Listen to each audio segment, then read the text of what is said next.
Ассаламу алейкум. Бүгінгі видеода дәл осындай қазіргі кездегі трендтегі екі жағымен киюге болатын тақияның тігілу жолымен, қыр-сырларымен бөлісетін боламын.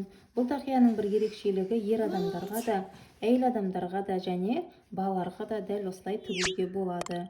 Егер менің каналыма тіркелмеген болсаңыз, дәл қазір тіркеліп алуыңызды сұраймын. Алдағы уақытта бұдан да басқа пайдалы, қызықты видеолармен бөлісетін боламын. Алдымен осындай лекала дайындап аламыз. Біздің тақиямыз екі бөліктен тұрады. Анау басындағы дөңгелегі және анау жиегі. Бірінші бізге басымыздың айналымы керек болады, яғни бас айналымы. Менің жағдайымда бұл 56. Сіз де өзіңіздің басыңызды айналдырып өлшеп аласыз.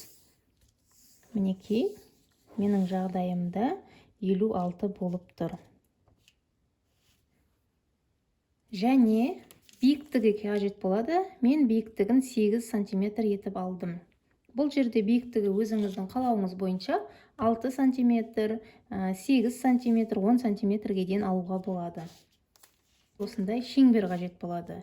Бұл шеңберді мен осындай тарелканың көмегімен сызып алдым.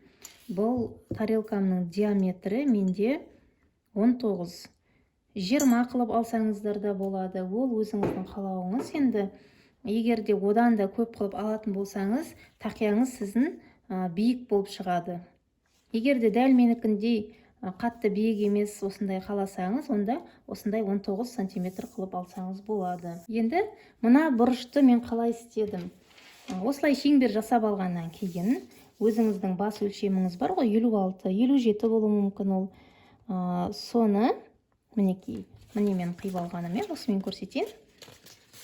Осы бұрышынан бастап осылай айналдырып өлшейміз. Осылай өлшеп келеміз. Осы бұрыш мінекей мына жерге келіп тұр ғой менде. Осы аралықты белгілеп аламыздар ручкамен. Осы аралықты қиып алып тастаймыз бізде артық бөлігін. Сол кезде біздің тақиямыздың осындай биіктігі, төбесінің биіктігі шығады.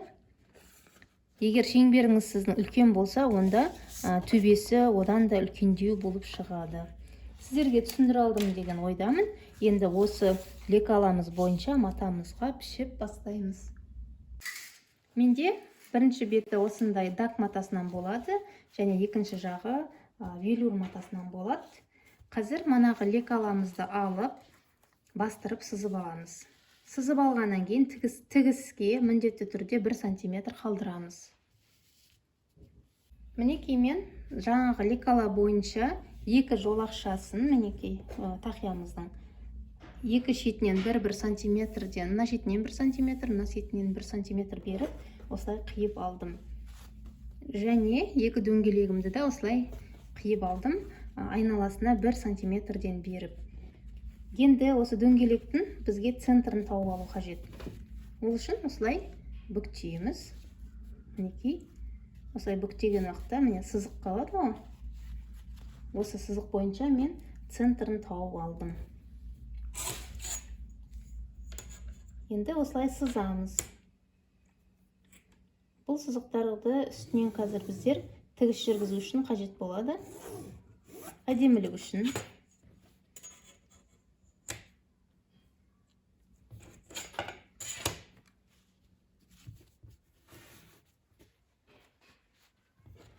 Мен осылай тапқан, маған центрін тапқан ыңғайлы.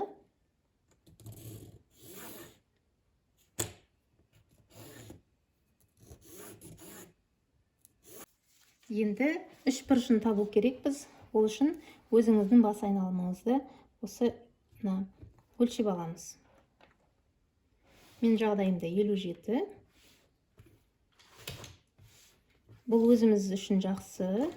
Тексеріп алғанымыз. Менің жағдайымда 57.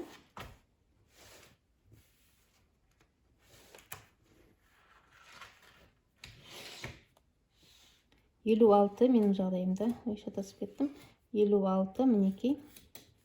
Осы жерге келіп тұр екен.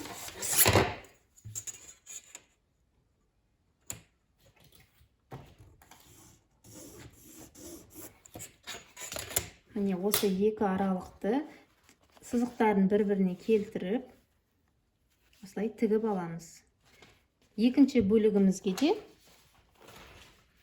мына велюр матасына да тура солай белгілеп тігіп алатын боламыз. Енді тігу барысына кірісеміз.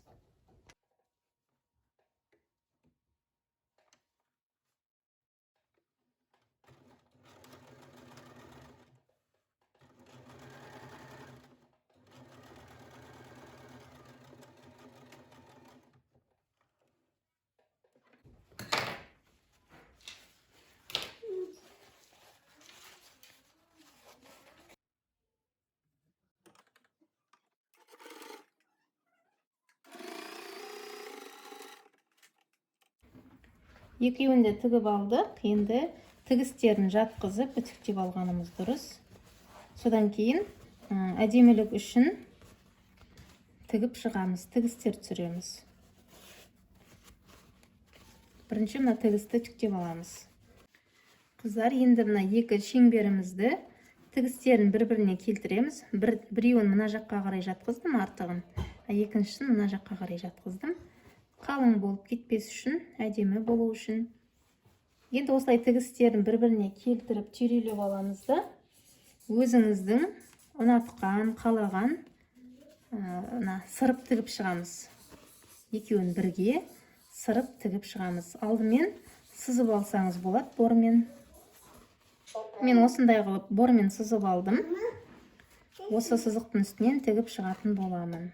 Міне екеуін бірге қосып сырып тігеміз.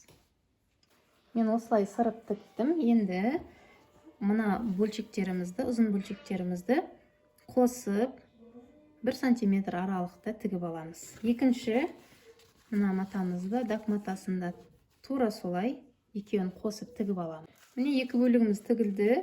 Енді тақиямыздың жоғарғы бөліктерін осылай тігіп қосып айналдырып тігіп шығамыз.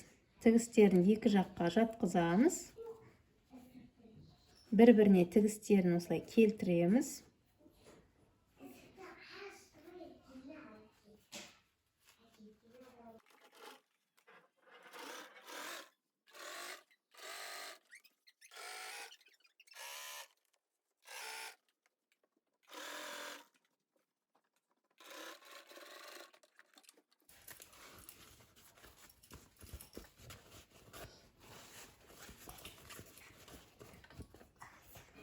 Енді оң бетімен оң бетін шеңберімізге қосамыз. Содан кейін көктеп аламыз осы жерлерін. Көктеп алғанымыз өзімізге жақсы, ыңғайлы жұмыс жасауға. Айналдырып көктеп шығамыз. Мінекей велюр матасын мен оң бетін бір-біріне беттестіріп, осылай көктеп аламыз. Шеңберімізді қосамыз. Осылай көктеп шығамыз. Көктеп тіккеніміз өзімізге ыңғайлы болады. Осылай айналдырып, көктеп тігіп шығамыз. Мен осылай көктеп алдым. Көктеп алғанымыз біздің жұмысымызды әлде қайда жеңілдетеді. Енді осы шеңбердің айналдырып тігіп шығамыз машинкада.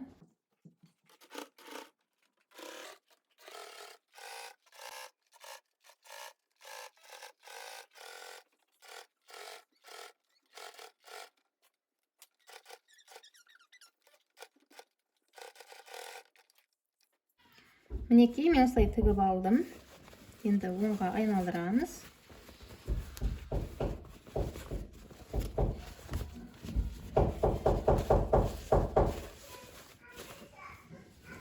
Енді осылай беттің бір-біріне келтіріп, осы жерден ішіне қарай кіргіземіз дак матасын. Осы шетінен айналдырып тігіс жүргізіп аламыз. 1 сантиметр аралықта.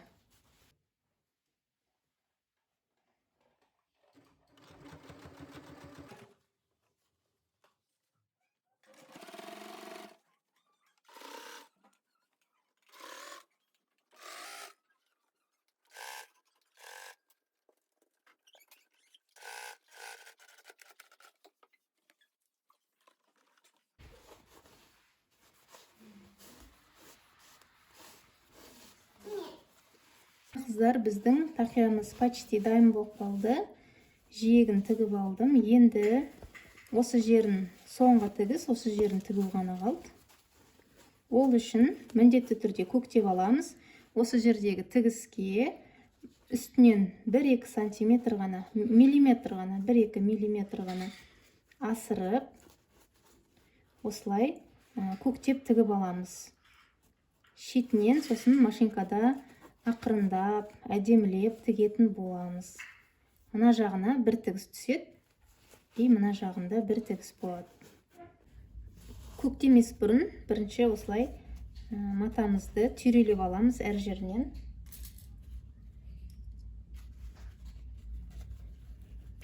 Осылай түйрелеп аламыз.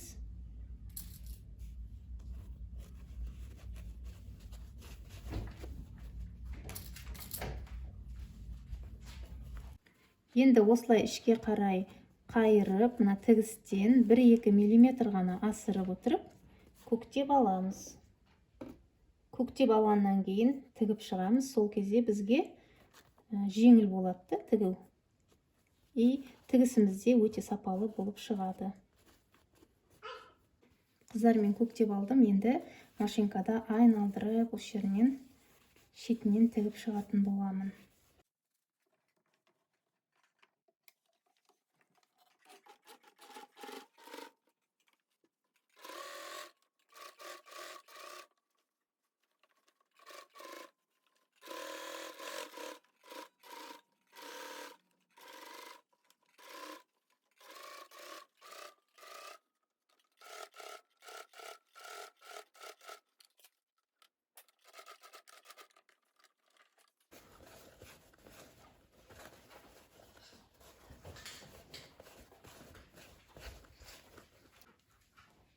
Мінекей қыздар, біздің тақиямыз дайын болды. Екі жағымен де киіледі. Өзіңізге ұнаған жағын алмастырып кисеңіз болады. Және қыздар, әсемдесеңіздер болады осы жағын. Тастармен, моншақтармен. Және мына жерлерін тағы да бұлай айналдырып, сырып тігіп шықсаңыздар да болады. Мен осылай қалдыратын болам. Бірақ әшекейлермен, тастармен әдемілейтін боламын. Егер менің видеом сіздерге пайдалы болған болса, ұнаған болса, міндетті түрде менің каналыма тіркеліңіз, лайк басыңыз, пікір қалдыруды ұмытпаңыздар. Алдағы уақытта бұдан да басқа қызықты видеолармен бөлісетін боламын. Жақындарыңызды, таныстарыңызды осы менің каналыма тіркелуге шақырыңыздар. Сіздерден әрине қолдау күтемін. Сіздердің қолдауларыңыз маған ары қарай жаңа видеолар түсіруге шабыт береді.